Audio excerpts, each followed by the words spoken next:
This is one of those things that you do and everybody thinks that you are crazy. I was looking for a building as close to the arts district as possible and looking for affordable rent. I saw the gentrification. I wanted to become part of the Alapata community and not be an outsider moving in.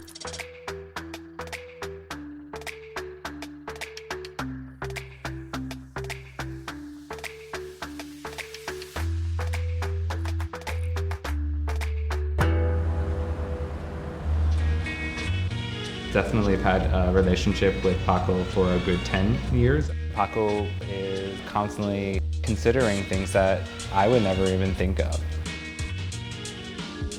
He was one of the first persons that I approached to help me shape the direction of the building as a whole.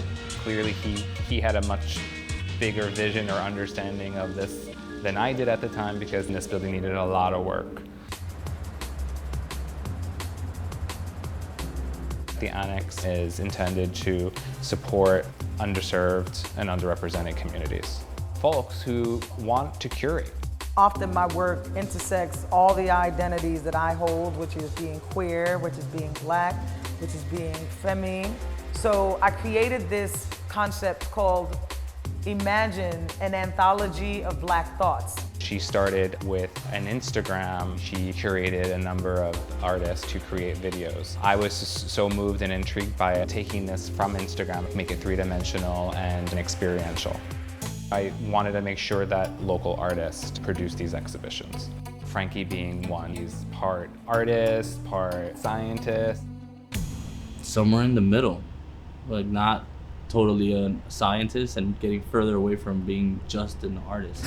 He lives amongst his work. He lives amongst the creatures that he takes care of and fosters. What we're seeing in this exhibition is 3 years worth of cultivating caterpillars to become butterflies, collaborating with the butterfly to create this series of paintings.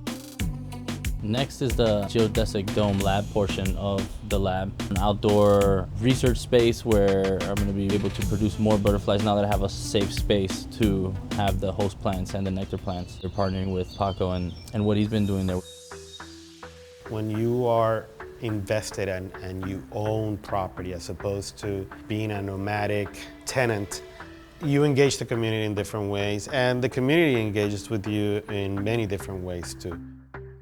It's funny how it all comes together right at the end.